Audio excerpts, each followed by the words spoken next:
E aí pessoal, tudo bem com vocês? Dando continuidade à série Citoplasma, citoesqueleto. É o que a gente chama de arcabouço, esqueleto de sustentação da célula. Cito é célula, esqueleto, elemento de sustentabilidade celular, citoesqueleto. Ok? Vamos lá. Quais são as partes que vão formar o citoesqueleto? Se você prestar atenção, são na verdade proteínas citoplasmáticas que vão atuar e movimentar, posicionar todos os elementos que nós chamamos de organelas citoplasmáticas. Então, eles são as proteínas, os elementos de sustentação que vão permitir o posicionamento e deslocamento das organelas citoplasmáticas dentro da célula. Ok? Vamos citar algumas dessas substâncias. Vamos lá. Está aqui uma. Filamentos de actina. Actina é uma proteína que é responsável pelos movimentos de contração celular. Ok? Então, essas proteínas, elas têm a capacidade de realizar os movimentos de contratura celular. Actina. Tubulina.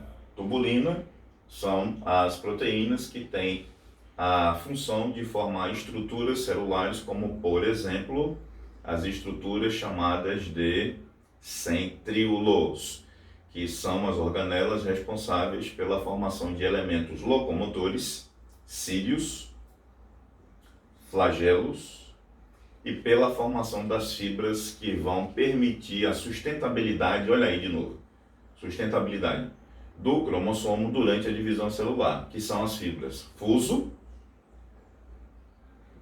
que estão ligadas diretamente ao cromossomo, numa unidade chamada centrômero. Já tem vídeo no canal aqui falando a respeito disso, o vídeo lá de divisão celular.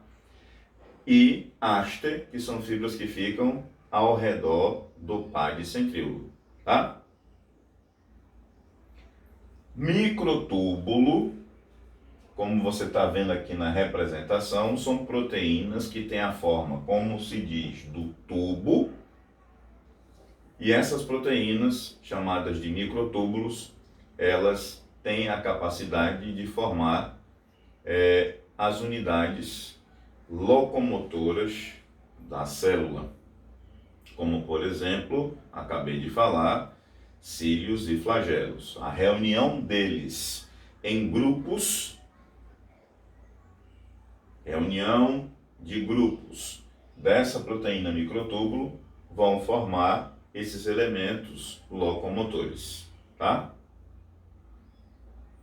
Nós temos as seguintes características em relação ao citoesqueleto. Vamos lá. Filamentos de actina, forma celular, resistência à tensão, movimentação celular, divisão dos citoplasmas durante a divisão celular em células animais e vegetais. Quem vai organizar esse processo são os filamentos de actina. Lembrando que a divisão dos citoplasmas durante a divisão celular é chamada de citocinese. Tem vídeo aqui no canal falando sobre isso. Os microtúbulos, com determinada forma celular, tem resistência à compressão, sustentação interna de cílios e flagelos, movimentação celular, cílios e flagelos, movimentação dos cromossomos durante a divisão celular, fibras do fuso, move as organelas no citoplasma, proteínas que são motoras. Falando sobre o filamento intermediário, que a gente chama isso de microtrabéculas. Forma celular, resistência à tensão, fixação da posição do núcleo e das organelas celulares. São exemplos dessa unidade que pertence ao citoplasma celular, chamada de citoesqueleto. Aqui nós temos a representação típica de uma célula vegetal. Veja que além da membrana plasmática que está em contato mais próximo com o citoplasma, você tem acima dela um reforço, que está representado aqui em verde, cheio de poros, cheio de furos, de aberturas, que nós chamamos a esse reforço rígido, como você está vendo aqui, de parede celular. Aqui você tem as estruturas que formam a célula vegetal. Vamos detalhar uma a uma.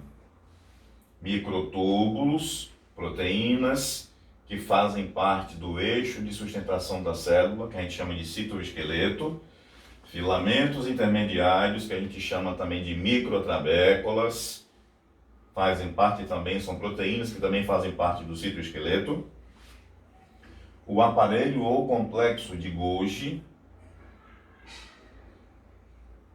que no caso da célula vegetal recebe, modifica, empacota, secreta substâncias dos retículos e produz a lamela média da parede celular. Veja, a parede celular é formada por 3 elementos membranosos. Um interno, um intermediário e um externo. O externo é chamado lamela externa. O do meio, que eu acabei de falar, lamela média. E o interno, lamela interna. Ok?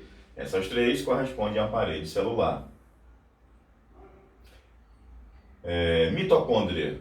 A mitocôndria é essa organela aqui, a responsável pelo processo de respiração aeróbica celular.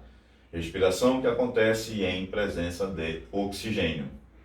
Os poros nucleares, que a gente também chama de anule, que vão comunicar o meio intranuclear com o meio extranuclear, ou seja, com o citoplasma.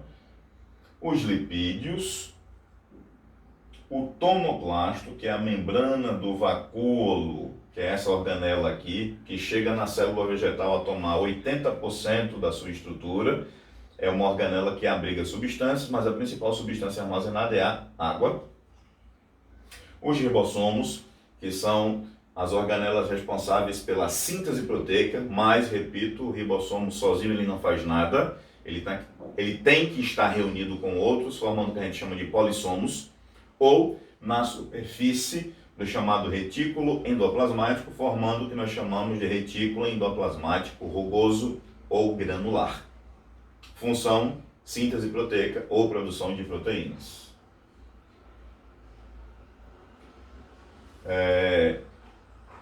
Peroxissomos, que são vesículas membranosas que contêm enzimas hidrolíticas que vão degradar substâncias tóxicas, ou seja, o peroxissomo é uma organela na forma de uma vesícula, ou seja, na forma de uma estrutura arredondada, membranosa, que vai ter a capacidade de dissolver substâncias químicas de natureza tóxica ou degradar substâncias tóxicas que estejam presentes na célula vegetal. E aí você tem os plásticos, que são organelas que estão presentes somente e exclusivamente em células vegetais, que têm a capacidade de armazenar em seu interior substâncias químicas. O mais conhecido é esse aqui, chamado de cloroplasto. É ele que armazena em seu interior pigmentos fotossintetizantes, ou seja, responsáveis pela fotossíntese, e entre eles o principal é a clorofila, que dá a cor verde a ele e aos vegetais. É nesse elemento citoplasmático, nessa organela, que vai acontecer a fotossíntese. Outro tipo de plástico conhecido é o amiloplasto. Como o nome já indica, é o plástico que vai armazenar em seu interior um carboidrato chamado de amido, que é considerado a reserva energética das células vegetais. O retículo endoplasmático liso, que é aquele que, ao contrário do rugoso ou granular, não tem na sua superfície membranosa ribossomos. Por isso que ele é chamado de liso. E a função dele é diferente, porque já que ele não tem ribossomo, ele vai realizar o que nós chamamos de síntese de gorduras ou lipídios. Retículo endoplasmático liso ou retículo endoplasmático agranular.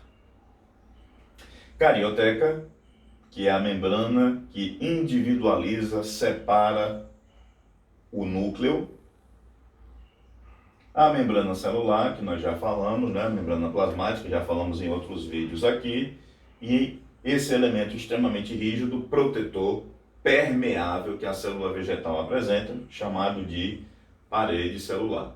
Em resumo, nós falamos aqui sobre as organelas e as estruturas que estão presentes na célula chamada vegetal. Uma observação importante: nucleolo é a área mais central do núcleo. Então existe o núcleo celular, a membrana que o envolve, que é a carioteca, e existe um ponto, a região mais central do núcleo, que é chamada de nucleolo. Nela nós podemos encontrar proteínas, podemos encontrar DNA e RNA. Se você gostou desse conteúdo, dá like, compartilhe, comente. Canal Kleber Victor Interdisciplinar, vídeo novo todo dia. Até a próxima.